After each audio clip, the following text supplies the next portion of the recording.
Welcome to The Explainer. Today we're digging into something, well, it's pretty out there. It's a whole linguistic system that some people believe is the only way to prove you're actually alive. And it all comes down to this one peculiar document, the live life claim. So how exactly do you prove you're alive? With grammar. It sounds wild, right? Well, the system behind this is called, and get ready for this, correct sentence structure, communication, parse, syntax, grammar. Yeah, it's a mouthful, but basically, it's this super strict set of rules for language. And if you follow them perfectly, the idea is that you can create undeniable mathematical proof that you exist. Okay, so where do we even start? According to the source, this whole thing, this entire system, is built on a complete redefinition of one simple word, correct. And you really have to get this part, because everything else hinges on their very, very specific meaning for it. So, get this. In this system, correct has nothing to do with being right versus wrong. Nope, it's actually a geometric concept. Imagine you have 2 points, 2 facts. Correct is the straight line that connects them. That's it. It's about creating an unbreakable mathematical link between 2 known positions. And this one idea, it's the bedrock for the whole shebang. And the creator of this system, he's so confident about this that he basically throws down a challenge. He says, I'll bet dollars to donuts you don't have one. A real definition for correct. The whole point he's making is that if you don't use his definition, your language, your whole way of communicating is built on sand. Okay, so we've got our foundation. Correct means a straight line between 2 facts. Now, what do we build with it? Well, the source lays out a 3-part system of language. These are the tools you absolutely need to create one of these factually correct claims. It breaks down like this. Step 1 is to parse. That just means you have to lock down the meaning of your words so they're consistent and finite. Step 2 is syntax. This is all about knowing the value of the words you're using. And step 3 is grammar, which means you've got to know the entire rulebook, front to back. The source is super clear on this. You need all 3. No skipping steps. Now, that idea of syntax can be a little tricky, but the source uses a great metaphor to explain it. Think about a bank. Normal, everyday language, what they call fictional grammar, is like just chucking random stuff into a vault. You have no clue what any of it is worth. But with correct syntax, oh, now you're a banker who knows the exact value of every single thing you deposit. Every word has a known quantity. And this is what that looks like in practice. It's not just a metaphor. They have this syntax key. It's basically a code that assigns a mathematical value to every part of speech. See the tildes, the numbers, the colons? It's designed to give every single word a precise, almost scientific value. All right, so you've mastered the grammar, you know the syntax, you've done all the work. What do you actually build with all this?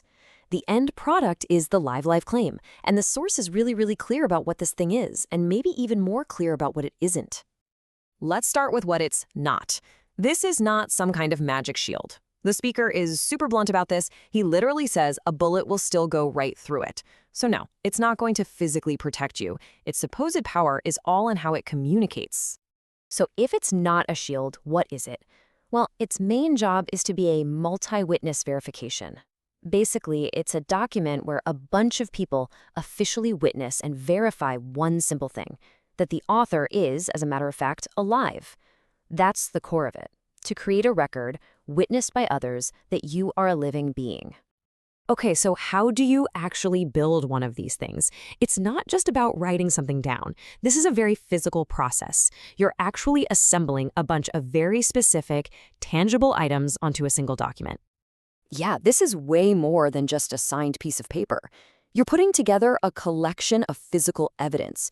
We're talking a DNA sample, like a hair with the root still on it, your thumbprint, a photo of you, and, get this, postage stamps to tie the whole thing into the postal system.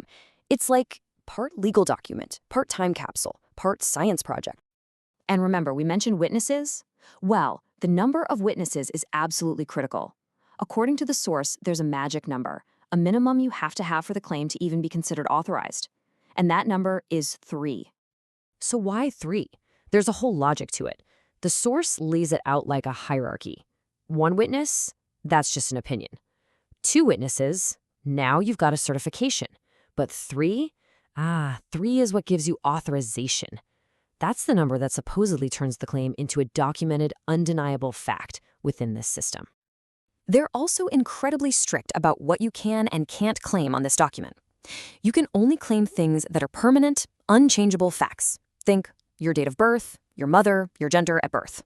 But you are absolutely forbidden from claiming things that can change, variables, like your father, your eye color, your weight. The rule is simple. If it can change, it doesn't go on the claim. Period. All right, and finally, we need to talk about the warnings, the fine print, if you will, because the source is very upfront that this is not some simple, easy fix. There are some huge risks and big prerequisites you need to know about before even thinking about using one of these. And this is where we get to the real catch, the central paradox of the whole system. You can have someone who knows the grammar help you make a correct claim. That's fine. But, and this is a big but, you can't actually use it unless you've mastered the grammar yourself. Just having the piece of paper in your hand is apparently not enough. You have to know the language it's written in, inside and out. The creator is also really adamant that this is not a magic bullet. Not at all. In fact, he warns people that if you try to use this against, say, the established legal system, you have to be ready for that system to, in his words, smash you down. He makes it sound incredibly risky. And really, this final quote from the source says it all. He asks, "How much of a bloody nose are you willing to take?" It's just a really stark warning, right? It's a direct challenge to anyone even thinking about this, telling them to be prepared for a fight and potential consequences. So what are we left with? At the end of the day, what this material presents is a system where the rules of grammar are framed as the ultimate foundation of authority, of fact, of law, of everything. It really makes you think, doesn't it?